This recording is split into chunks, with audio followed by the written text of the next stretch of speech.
Hello, everyone. Before we dive into today's episode, I wanted to remind you that my book, Drummers on Drumming, is available now on Amazon as both a paperback and an ebook. Based on the Big Fat 5 segment of this podcast, where I sit down with my favorite drummers to discuss the 5 records and stories that shaped their approach to the instrument, this book is packed with insights from the drummers who redefined how we think about the modern drum set.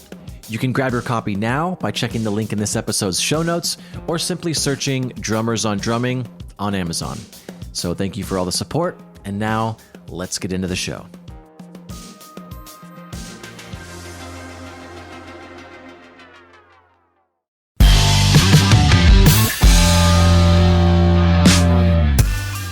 Hello. Welcome back to Big Fat 5, a podcast financially supported by Big Fat Snare Drum and a member of the Drum Click Podcast Network. This episode has been a long time coming, and we've got Justin Scott, aka J. Scott Drummer, on the show to drop some serious knowledge. I've been obsessed with Justin's drumming for years, and I'm sure you have too. If not, you will be after this episode. He's a monster player that can fit more notes in a 15-second clip than I can in a lifetime, but he always puts music first. He's a great teacher, and you can find all of his extremely affordable lesson plans on his website, which is jscottdrummer.net. I have personally bought and used every single one and can't recommend them enough. You watch one video of his on Instagram and you might want to hang up your boots, but in his lesson plans, he breaks down drumming in a really rad way that will inspire you all over again and make even the fastest and most creative players seem a whole lot less intimidating. So please enjoy the top 5 happenings that made Justin Scott into the player he is today. Cheers.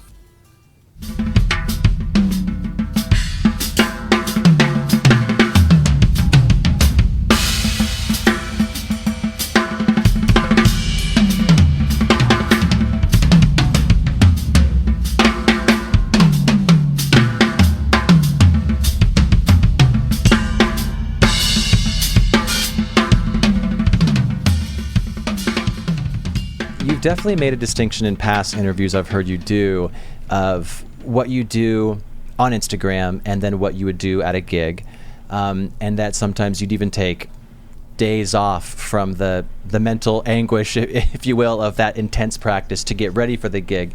Can you walk us through what you specifically mean by that? Yeah. So in the past, when I've had to prepare for gigs, or even like when I was a teenager doing the Guitar Center drum offs and stuff. Oh man, yeah.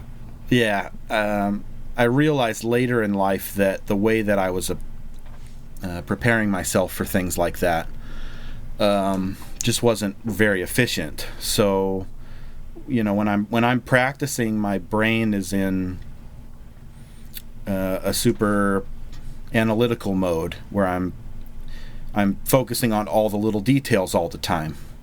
And when I perform, I want to be in a completely different brainwave. Like, I don't want to think about all the little details. So if I am constantly in practice mode all the way up to a gig or all the way up to a performance, it's very hard for me to try to get my brain to snap out of practice mode and into creative mode.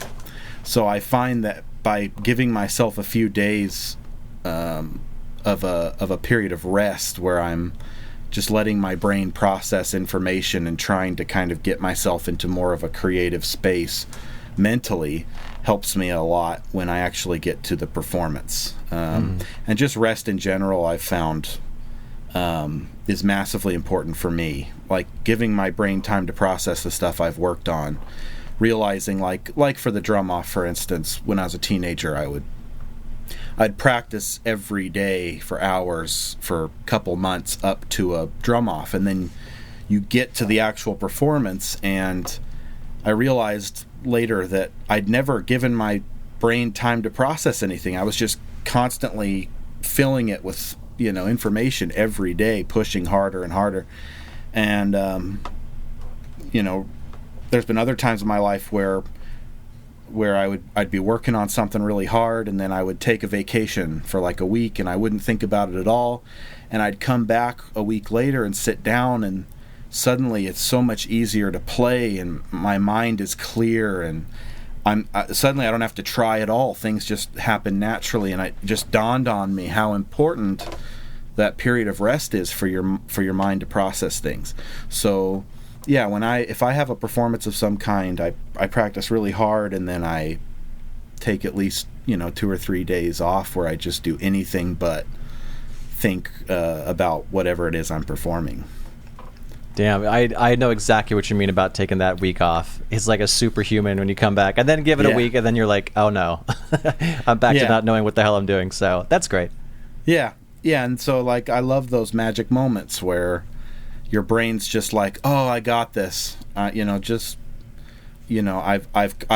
like the little worker elves in your head go in and clear out the workspace, and there's all this piles of junk everywhere that you've been working on, and they kind of organize things and finish things that you forgot about, and then when you come back, it's like you're in this very clean space, everything's organized and where it should be, and it's very easy to play.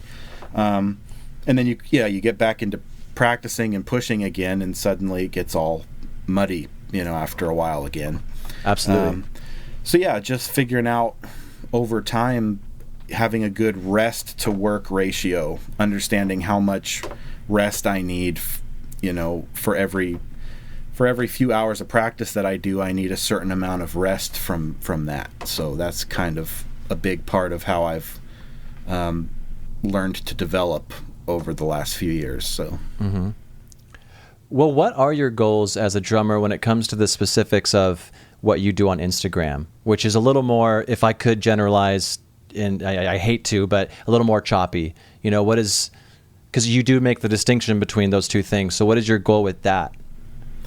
With Instagram, to be honest, I'm not a social media person. If it wasn't for drumming, I don't know if I'd be on social media, because it's just not something I typically enjoy. Now I like that I've built relationships with people, and I like to connect with other drummers, and obviously it's fun putting out content, but I started doing Instagram because it's the best way I've ever found to market yourself, so I just love the process of practicing the drums. Like, that's what I'm most passionate about, is just practicing. Mm-hmm. I just enjoy the process of it. So I always wanted to figure out a way to build my career around practice. So the thing that I realized at one point that I had to have in order to do that, but I didn't have, was a following of some kind. No one knew who I was, and so it's like, if I can get my playing out there for people to see and hear, and then if people enjoy what I'm doing, then I can help other people learn how I do things. So mm-hmm. I love to teach. I like to help people figure things out, but I don't think there's one right way to do it. So when I teach things, I don't teach from a perspective of like, this is the right way to do it, or this is the best way to do it. I just kind of teach things from, this is how I do it, this is what worked for me, and hope maybe it'll work for you. Let me help you figure out this system or whatever it is that I'm teaching. So I really enjoy teaching, but I just love the process of practicing and getting better. And most of my Instagram videos are, probably 99% of them are just clips of like the end of my practice session, where I'm trying to get out of that analytical practice mode, and I'm trying to let my brain just play. Sure. So usually it's just a lot of stuff kind of coming out, because I'm trying to let my brain just flow from one idea to another, and then I run into problems, and then I know what to work on. So it's like, okay, why didn't that work? Okay, I need to work on that more tomorrow or something. But yeah, I play a lot of notes. Typically, there's a lot of stuff going on, because I like working on intricate things. But my goal, at least when it doesn't always come across in my videos, obviously, but when I perform, my goal is to always have some sort of groove or pulse or rhythmic phrase, something that foundationally is simple enough for just about anybody to lock into, and then fill that space with whatever I want that hopefully makes it more interesting. So sure. Yeah, that's kind of my approach. So obviously every video is not like that, because some videos are just like 10 seconds of mindless, chops or whatever. But yeah, I just find clips that I think are interesting. None of them are perfect. There's mistakes in all of them, but that's what's fun about it. Like, it's just, here's a video of me drumming today. This is where I'm at, So well, I can also view it as like it's like a traveling salesman. You're like, here's today. This is what I was working on. You could take 3 seconds of this and spend the next hour if you want to work on the way I went from 16th notes to 16th note triplets and this like weird grouping, and then go, okay, well, I'll just take that little thing. But we can get into your top 5, and I do have some more questions, but I kind of want to link them into. Speaking of linking them into what you are already going to say, so. We can just start with your first one. Number 1 is learning by ear and air drumming. Yeah. So I grew up. My dad was a pastor of a church. So, when I was a real little kid, before I can remember, I was in a building every week hearing people play music and watching drummers. So I grew up just always seeing drummers and hearing drummers and driving around listening to music in my parents' cars, and for some reason drumming just always made sense. It just was kind of, I just naturally understood the drums, and all through my teenage years I learned by ear. So and then I'd watch drummers when I could, but I didn't have YouTube and stuff, so it was mostly listening, and I'm really thankful for that time, because I couldn't, there was no like way to cheat in some way and figure things out. Like, I just had to listen to things over and over and over and try to figure out what I was hearing. And then, because from the age of about 10 until 18 I didn't have drums at the house, so I would just play on pillows and cushions and stuff, and then most of the time when I was like playing along to music, I would be air drumming. So I kind of had this imaginary drum set in my head, and I knew where everything was, and I would turn on my favorite albums and I would just air drum, and I made it. It was like the only practice I really did. I wasn't practicing any rudiments or hand technique or anything at the time. Because I didn't know any. I didn't know anything about note rates and reading or any of it. So I just, but I could listen to things, figure out what the drummer was doing, or figure out how to play something similar. And even though I couldn't hear what I was playing, I knew whether or not I was doing it right. And I felt like at the time it was a great way to learn, because I wasn't making any noise to cover up what I was hearing. So I could really clearly hear, even when I'm pretending to play, I can clearly hear what's happening in the song, and I knew when I would make a mistake. And so I love that period of my life, because sometimes I think back and go, well, what if I'd gotten into all the concepts and stuff earlier, but then I would have missed out on all the ear training. I wouldn't have had the ability to hear things and figure them out quickly now. So yeah, I think it's a great way to learn. Learning by ear and forcing yourself to listen a lot. And then air drumming in general, I always kind of recommend to people, like when you're learning a song, I always recommend doing some air drumming, or just kind of tapping things out. Like, don't make a lot of noise over it while you're learning it, because it's just, I feel like it's a more natural way to learn things. But yeah, that was a huge part of my early development all throughout when I was a kid and a teenager. So I really love that time. Were there any specific CCM artists that you kind of turned to more than most? I mean, I played a lot of church music, but I never listened to it unless I was like driving around in the car with my parents or something. When I was a teenager, I really got into like rock bands, like, well, nu metal and stuff. Like, so I loved like when I was 13, I loved Creed. Sure. Like I could play, when I was 13, I could play every song because I just would sit there and air drum and learn every song. And then I loved like POD and Linkin Park and, all those kind of bands. And then later I got into like Chevelle and Avenged Sevenfold and Tool, and I loved heavier music like that for a long time. And I learned just by listening to those songs and air drumming for a long time. And then on the weekends I'd play at church, and that was the only time I played like real drums, even though most of the time they were electric drums, but whatever.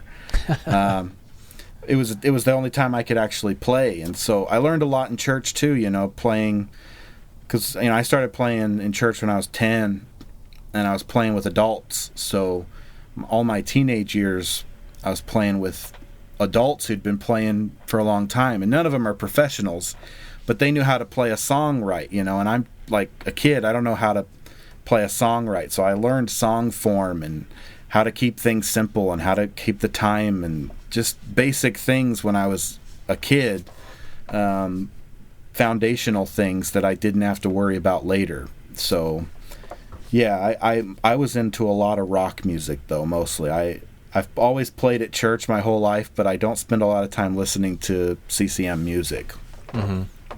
Yeah, Creed, I forget the drummer's name, but... Scott Phillips. Scott Phillips, okay. Yeah, he is an underrated drummer. I mean, he was a parts guy, for sure. Little subtle changes between like every other like bass drum pattern in the verse and stuff, and I think it's Higher. That was actually my middle school's kind of like walkout graduation song. It's a fun drum part to play. Yeah, those toms I loved the drumming. He was the first drummer, like... because I didn't grow up listening to jazz or hearing anything like that. So he was the first guy that I saw like always bouncing his left foot. He always had like his hi-hat going while he was playing on the ride. And I'm like, well, that's interesting. I'm going to learn how to do that. So I started working on it, and little subtle things in his playing, like swiping an open hi-hat inside of a groove and things like that I just liked. I liked the way he played. And there were a few drummers that I learned a lot from at that age, and then eventually I started, as an older teenager, I started seeing, like, that's when YouTube or the internet in general, videos started coming out, and that's when I started seeing videos of like Dave Weckels and Tony Roysters and Thomas Langs, and it just blew my mind. I went from feeling like I was a pretty good drummer to like, I know nothing about drumming, this sucks, I'm terrible.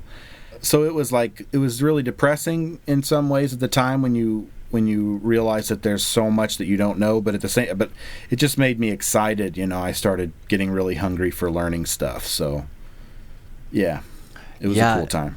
Yeah, going back to air drumming, I remember, because I did the same thing, and I actually did it in front of a mirror because I was so into showmanship, and I wanted to make sure that I was like looking cool. And I remember my mom would always, she was like the angry neighbor downstairs. She would like pound on the ceiling because like my bass drum would just be like, or my foot would just be hitting the ground. She's like, "Damn it, it's like 10:30, Ben, shut up." But yeah. No, air drumming is very underrated. Every drummer should spend some time doing it. Every once in a while, if I'm feeling saucy, I'll put the two Chinas behind me and just do the really, showmanship 101s. Yeah, exactly. Catch them. Well, before we move on, I'm going to steal this question directly from Mike Dawson. But when you do air drum, if it's not obviously linked to the song you're playing, do you have a specific drum sound or snare sound that you're like, this is the snare drum? Honestly, like, the snare sound that I love the most is probably Benny Greb's. That's that tight pop, where he loosens a couple of the tension rods and gets that fat. I don't know. His tuning in general had a huge impact on how I wanted drums to sound. Mm-hmm. Yeah, probably Benny Greb's snare. That pop. Did you get to play his new snare at NAMM when you were there? I didn't get to play it. I got to watch him play it, and that was good enough for me. I guess that's a good trade-off, yeah. Yeah. Well, you're a great host. We're going to transition to number 2, which is Benny Greb's language of drumming. Yes. And so, yeah, right when I was, getting into my late teens, early 20s, that's when I started kind of discovering some of those great, really just unbelievable drummers. And I tried a few different things. Like I went a little bit into like Thomas Lang's Matrix System for a while, and I just had a realization one day that was a rabbit hole that I only wanted to go so far down. I know what you mean. Because at some point you're losing the just for me at least. I'm like, okay, at some point I'm losing musical application here. I need to have things I can actually use more. So, I was looking at a few different things. I also came across Todd Zuckerman's first DVD at the time, which is fantastic. And there's a lot of cool information in there. But when I came across Benny Greb's The Language of Drumming, that was the first time I'd ever heard about like the grid, and there being a very structured way to figure out kind of every possible way to play a particular idea. And it just changed everything. And in that period, I switched from being someone who learned everything by ear to suddenly, like, it felt like I was kind of tearing everything down and building a new foundation based on his language of drumming system. And so I started kind of working through that and figuring out where weak links were, and it changed. It had a profound change on the way I viewed the instrument, and it made me really excited, because suddenly it's like, okay, there's an actual system that I can use to figure out every possible way to do things, and find where my weak links are and fix them. And so that was huge. That was a big deal. And then, later on when I went to music school and stuff, I explored those concepts a lot more, and then later on ended up kind of expanding upon a lot of them on my own. But yeah, I mean, when I think about that whole period, I learned a lot of stuff just by watching DVDs and buying people's books and trying to absorb as much as I could, even though I couldn't read music really. At the time, that language of drumming and just Benny's playing in general just had a huge impact on me. Like, his playing, to me, he's kind of, I think, like the ultimate example of someone who kind of lives in that median between musicality and technical ability. Like, he's just kind of like, you have the guys with the extreme technical ability, and they're playing 15 and 13 against 7 and 27-16, and it's just this, and then you've got Steve Jordan just laying down fat grooves and making it feel amazing. And then you've got kind of in the middle there a number of drummers. But to me, Benny's like one of those guys that I can play Benny Greb for like anybody. Like, here's a random video of Benny Greb just playing, and people are like instantly like into what he's doing. And it doesn't matter that they don't understand what he's doing technically, because it just enhances the groove or the pulse. So that just had a big impact on me. It helped kind of guide where I wanted to go as a drummer in a lot of ways, and knowing like when to stop going down certain rabbit holes and when to kind of start thinking more like horizontally, like take a concept and get as much as I can out of this one idea, instead of just striving for more and more what's possible, things. So yeah, Benny Greb's Language of Drumming was just massive for me. And I know that a lot of people probably learned that type of grid system somewhere else, but for me that was the first time I'd ever seen it, and it kind of opened my eyes. So yeah, I know it almost feels cliche to say he's the best, but he really is. Well, you alluded to this, and so number 3 is your music school concepts. Yeah, so I learned a lot when I went to music school. I didn't go until I was 24. Oh, wow. And so I was just working different jobs growing up until then, and finally was able to go to music school, and that's when I moved from Colorado to Atlanta. And I did a year program at the Atlanta Institute of Music. And, music school, you get out of it what you put into it. So I would say most people who go to music school don't quite understand what it is, and there's kind of an idea, I'm going to music school, they're going to turn me into a great musician. And it's like, no, this is just a place for you to do a lot of work where you can ask questions while you're doing your work. I mean, that's essentially what it is. It's just a place to work your butt off. And have accountability from other people, too. Right. And now, like, you have professionals who do this for a living, and so when they give you an assignment, you can't really think of it as like school. It's not like an assignment. This is a chance for you to prove yourself to a person who's doing this for a living. And so if you think about it that way, it's like this is an opportunity for you to make a connection or a relationship that could end up paying your bills down the road. Sure. So it's just about perspective in music school. So I learned a lot about the music business. I met a lot of people and networked with people. And then I learned a lot of concepts that I didn't know growing up learning, by ear. So I learned how to properly read and sight read and chart out songs, and I was able to build a foundation in styles that I'd never played, like jazz and Latin, and started studying concepts, like the new breed, for instance. We never technically went through the book, but we used the reading pages in the middle of the book, and then the teacher would come up with his own ostinato patterns for us to play against those reading pages. And that whole concept, I became obsessed with it, and just realizing I can develop basically any kind of coordination I want using this. And so that, along with other things that I learned, particularly like in jazz performance classes, my teacher, Tom Knight, who's just a monster drummer, he studied with Dave Weckl for years and years, and so he had, when he played, it was like watching Weckl play. Very, very just loose and, effortless, and so that had a big impact, just watching him play things. He'd go up, the teachers would go up and, okay, here's the song we're playing, and they would just shred the song, and we're all like, oh my word.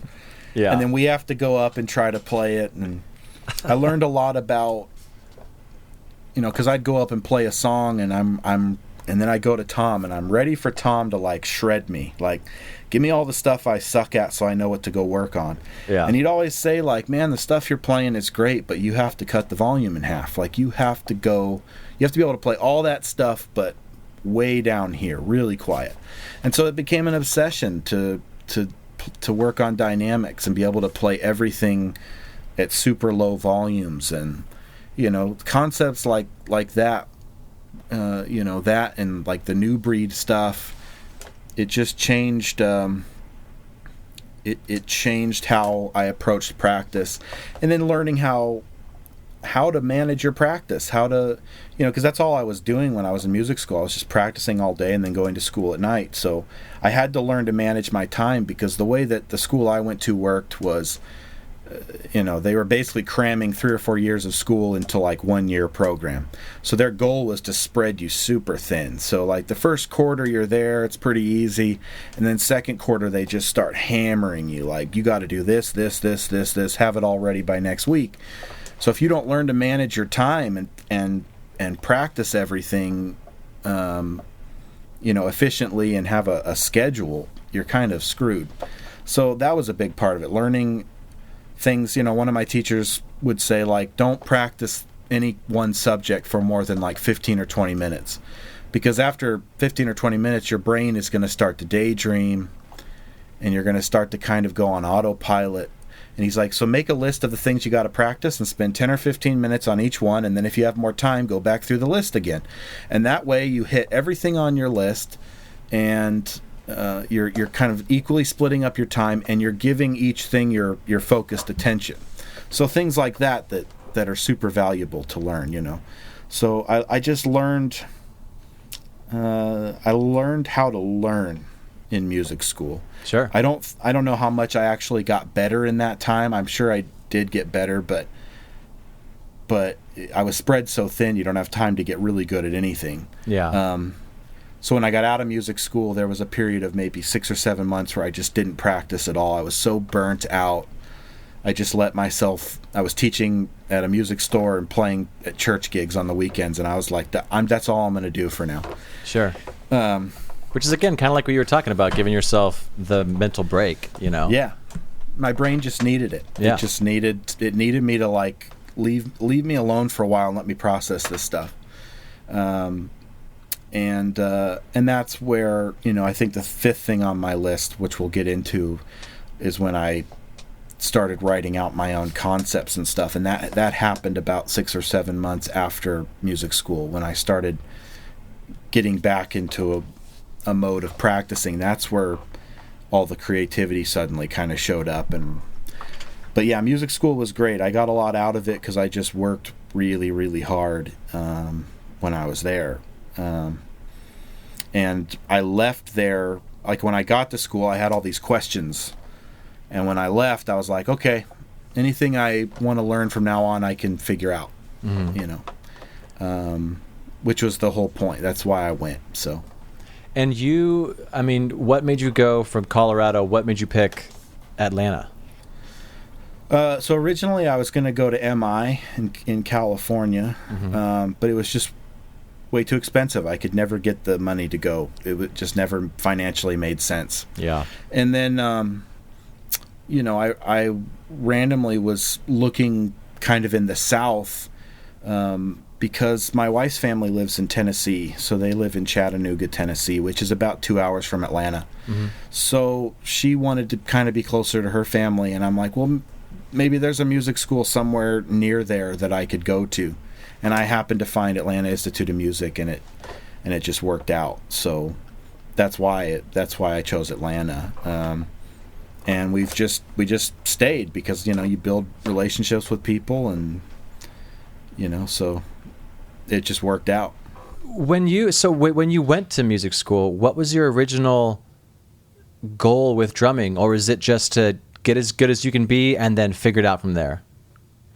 A little bit, yeah. I mean, I had ideas about, possibly trying to get on tour, or, just, the thing that they tell you when you're there, just take every gig you can possibly take, no matter what it is. Just go out and work. Just take everything. Mm-hmm.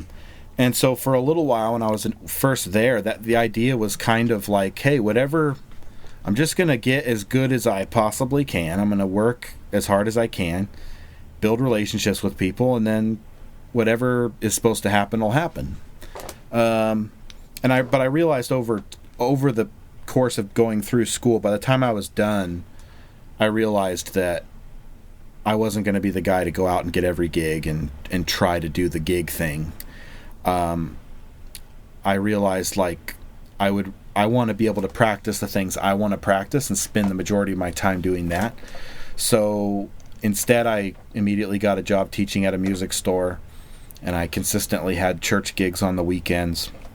So between those two things, it took a while to build up the students at the music store. There was a period where I had to work regular jobs and everything after school, and it's just perfectly normal. Yeah, but eventually totally. I was able to build up enough students at the music store and teaching at or playing at church gigs, where I was making enough where I could spend the majority of my time practicing. So, which was always kind of the goal. Yeah, absolutely.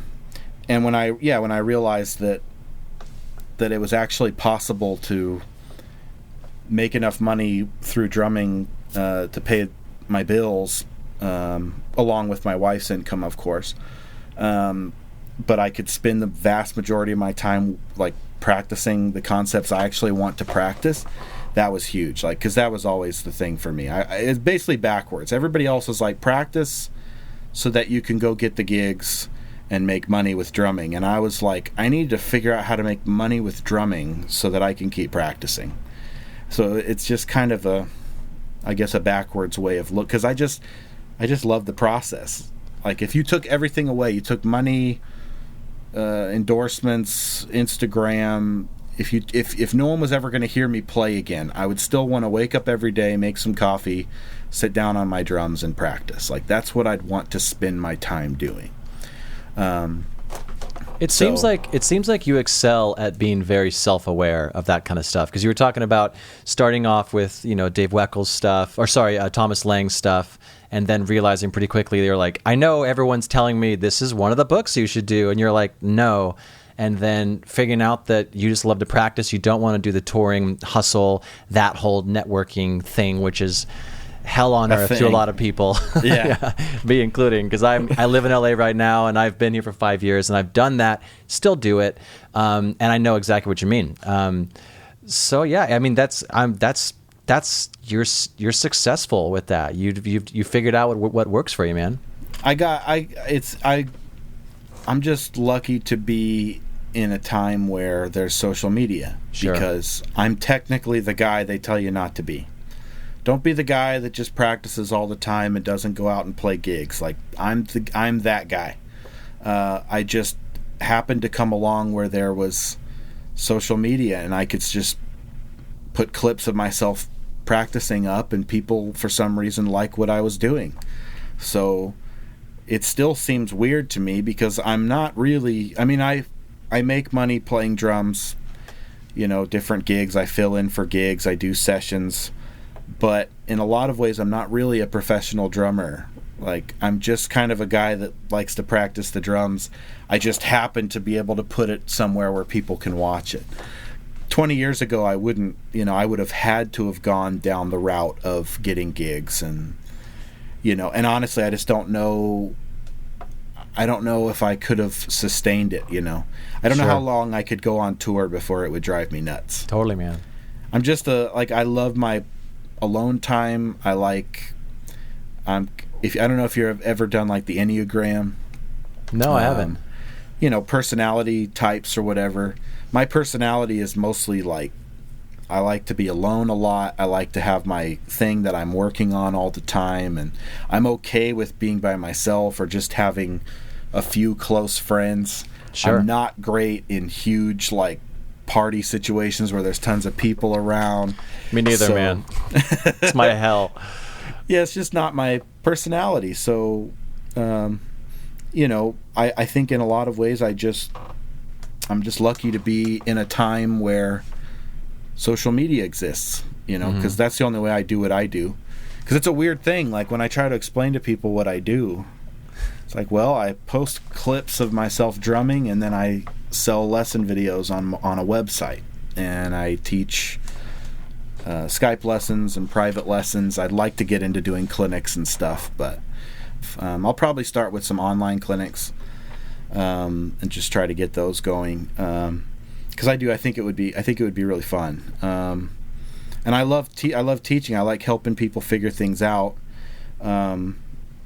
And that's, most of the time when I do lessons, it's usually just people asking questions, or they just have a list of things they want to, how did you do this? And, and it's fun to help people figure things out and see the light bulb go off. And not that everything I teach is going to help them, because everybody's different, but at least I'm giving them a perspective, and then they can go find different perspectives from different people and see what works for them. But it's really fun and really fulfilling to teach. And I love playing music. Like there's certain gigs that are a blast that I've done, and there's certain tours that I would have to do if I ever got offered. But I'm not the personality. I'm not going to go out and try to get those. Yeah. But there are some like. And my wife would kill me if I turned down certain artists. She tells me that, like, if Carrie Underwood ever wanted me, she's like, you don't have a choice, you're doing that. That's a good partner to have, man. Yeah. And I do want to address what you said earlier. So if someone's listening, and I think you said it in jest, because again, you're very self-aware of that you are what everyone says not to be. And I think that I 100% get what you're saying, because obviously we've all heard it, but I think it's more directed at people that want to be the touring person, but they only post things online. But so if there is someone that is like you that enjoys just doing, is a introvert, I guess is the way I describe myself, and it's kind of how you describe yourself, but you're self-aware enough to be like, this is what I like doing, then that's not bad. So if you hear people saying that that's not the way to do it, throw it out the window. That's exactly what makes you happy. Do that. Yeah, exactly. I mean, especially now where, because of something like social media, anybody that tells you that there's, you're doing it wrong, there's no doing it wrong. Like, yep. Anymore, like, there's all these people playing drums, and then someone comes on and, oh, no one's going to pay you for that. And it's like, well, hold on a second. There probably is someone now that would pay them for that. And, that's kind of old school thinking. So if someone wants to sit down on their drum set that they paid for and play chops all day, is it anyone else's business what they're playing? Absolutely, man. It's really not. Like, how is it anybody's business what someone else wants to do on their own drums, or what videos they want to post? So I'm all for, like, if you have something that you like to do on the instrument that brings you joy and fulfillment, then don't let anybody tell you not to do it. Now, if you're trying to make money and you need gigs, then find someone like Tommy Igoe who can set you straight and and help you learn that side of the business.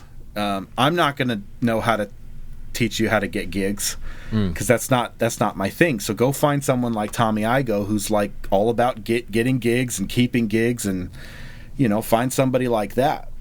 But people who try to teach like Tommy Igoe just randomly, like, don't play that, no one's going to pay you for that. It's like, well, unless someone's asking you or paying you for that, it's really none of your business what people are playing. So it always kind of drives me nuts when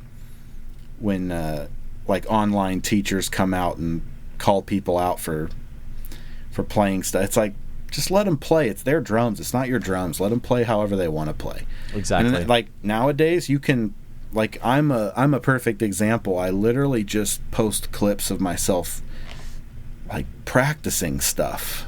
And there's tons of people that would say, oh, no one's ever going to pay you for that. And I'm like, well, I'm pretty much paying my bills every month with that.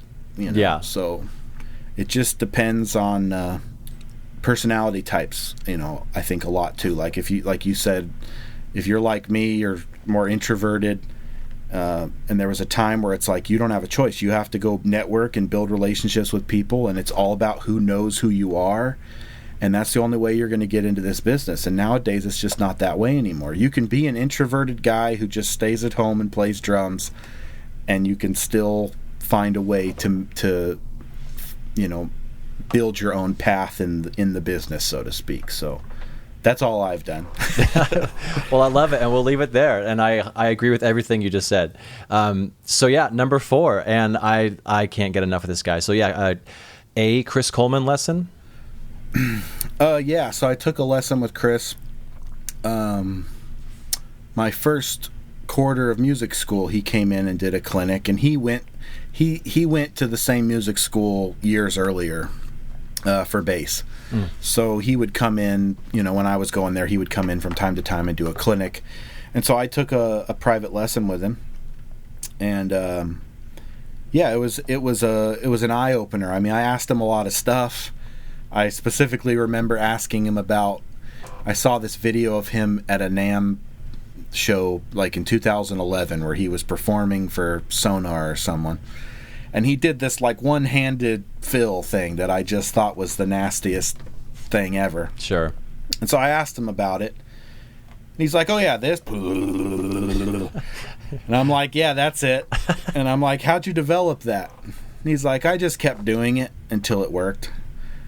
And he's like, most people give up too quick and they go looking for the secret on YouTube or something. And if they just would have stuck with it for another 30 minutes or an hour, they probably would have gotten it. And, that was just like, okay, so I just need to stop asking stupid questions. And well, that stupid question, quote unquote, got a really good answer. So, hey, keep asking them. Right. And so I really appreciated that. And we talked about a lot of stuff, not just drumming, but life. Chris is just super cool. But the thing that stuck with me the most, the thing that had a huge impact on the way that I developed myself and practiced, was he pulled out this sheet from a book, and it just had a list of all the note rates on it.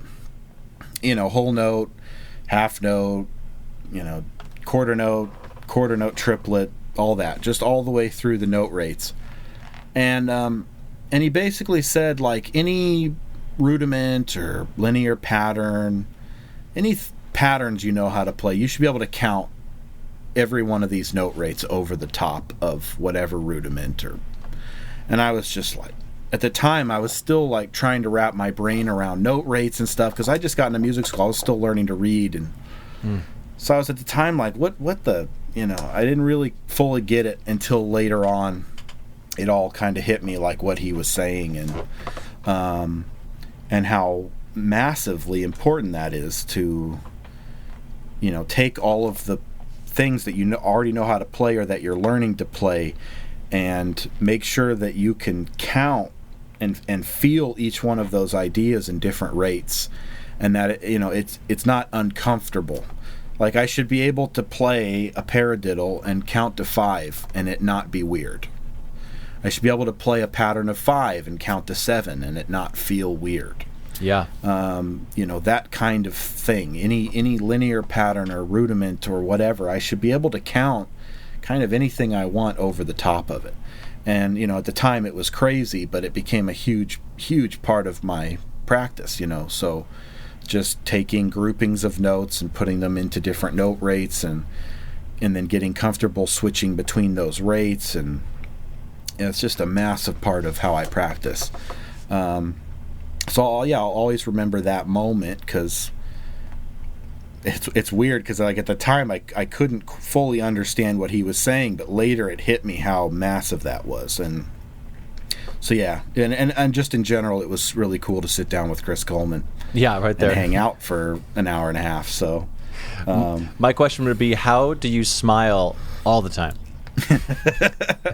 Well, he wasn't smiling because the lesson started out with him pulling his bass out, and I sat down on the drums, and he's like, all right, just start playing, and I'll play along with you, And he was just sitting there with this real serious face, and he's just listening to what I'm doing. So he wasn't smiling then. And then afterward, he's like, yeah, you tend to slow down a little when you play. And I'm like, yeah, I know. Oh my God, I wish I had that problem. No, it's a weird problem to have. I think most drummers speed up, but I've always slowed down. I always do the opposite. Like, I will find a comfort zone slightly slower than where everybody else is. So I always kind of end up a little bit on the backside of the pocket, I think. But he noticed it immediately. He's like, yeah, you just kind of slowed down a little bit there, but you found it, And but yeah, he was great. It was just a super fun experience. So yeah, and that concept you just described is such a musical concept. Yeah, it's amazing. It's another one of those things. Like if you think about what makes someone like Steve Gadd sound the way he does.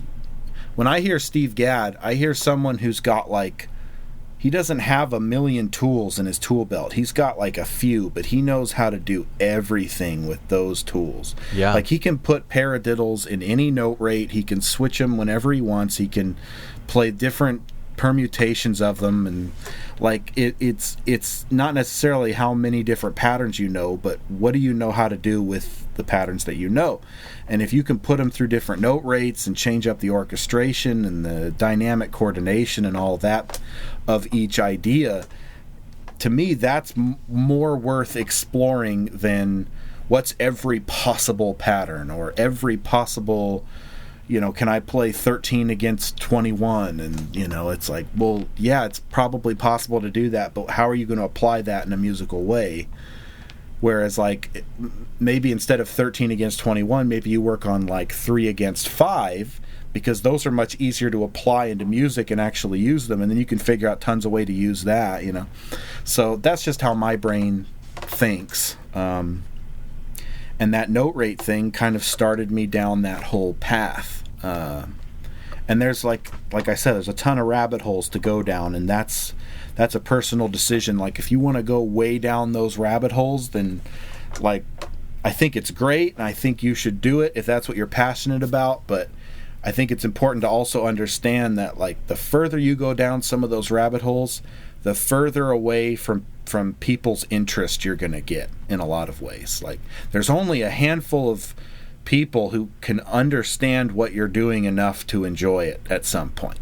So I have a lot of respect for drummers like Benny Greb or I don't know, Keith Carlock, or drummers that they're playing complicated things, but it always comes back to musical application. And so that's kind of how I keep myself from going too far down these technical rabbit holes. Is like I just have these spots where I go, okay, I don't think I'm actually ever going to be able to use that. Whereas I know I can use this, so I'm going to stick with this, Yeah, with the note rate thing, it's kind of, even if you just have 3 rudiments or phrases that you can go with in all those, it's like if you have that and you have the facility of that, you have like a get out of jail free card. It doesn't matter if you're backed in a corner, if you know how to get out of it because you're like, well, I only have this amount of time. Yeah, it's like a little key to unlock anything to get back to ground zero. Yeah, and it allows you to make mistakes, and you can instantly fix a mistake and no one even knows you messed up. Because like, okay, I messed up. I wasn't trying to play 16th triplets there, but because I know how to switch into 16th triplets, I'm just going to switch, and no one's going to know that I didn't try to do that. Exactly. And you only have that skill if you take the time to work on, moving between note rates with different ideas. So it's super valuable. I'll always remember that lesson. Well, yeah, too. And then we can move on to your last one because I know I'm taking up a lot of your time. But if you think of any hero, they all have their thing. A majority of them have a thing that they've just invested time in. That's how you create your voice, is to limit yourself on what you want to focus on. Yeah, exactly. And I understand that's hard for people. Like that's the biggest thing I get when I teach people. It's like, how do I pick what to practice? Because nowadays you're being told hundreds of different things to practice every time you get on social media. Yeah. And it's like, so at some point I tell everybody, you have to start being picky. You have to really decide what kind of player you're trying to be and start being picky. So for me it came down to like, I have a handful of drummers that I listen to more than every other drummer. I listen to them mostly for inspiration, and then I can base a lot of my conceptual practice off of what I'm hearing. So I listen to Mark Juliana all the time. I'm obsessed with Mark Juliana's drumming.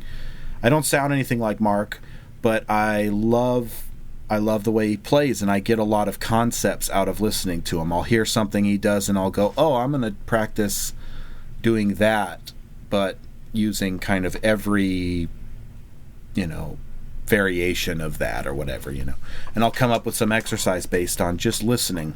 So, at some point you have to be picky. You have to decide what you want to be, and then start to get somewhat organized.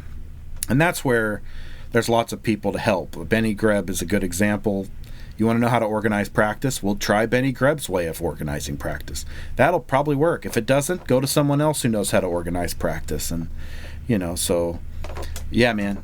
Do you still go off that 10, 15 minutes thing that you learned at your music school? It depends on what I'm working on, but I tend to not go more than 20 or 30 minutes on any one specific thing. Okay.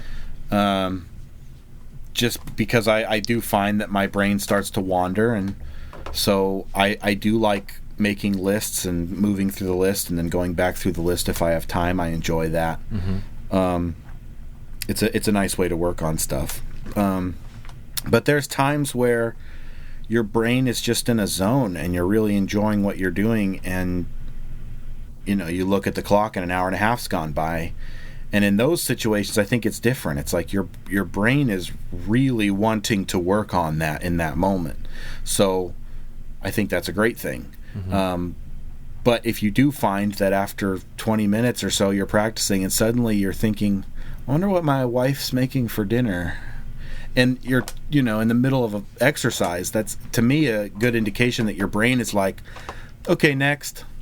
And, learning to hear when your brain is telling you things. Like, I know when my brain says that's enough practice for today. I know what that is because I've gone past it enough times to know when my brain is saying that's it. Sure. So for me, that's around the 3 or 4 hour mark usually. Oh, wow. At some point, my brain says, that's it. That's all you're getting today. You can keep going, but it's a waste of time. That's kind of how it is for my brain. Sure. And so some people, it might be 6 hours before their brain tells them that. I don't know. I just know through experience what my brain is telling me to do, Well, it makes sense because, like I said, I go back to you being self-aware. You do listen to yourself a lot, and you trust yourself, which is, it's really hard to teach that.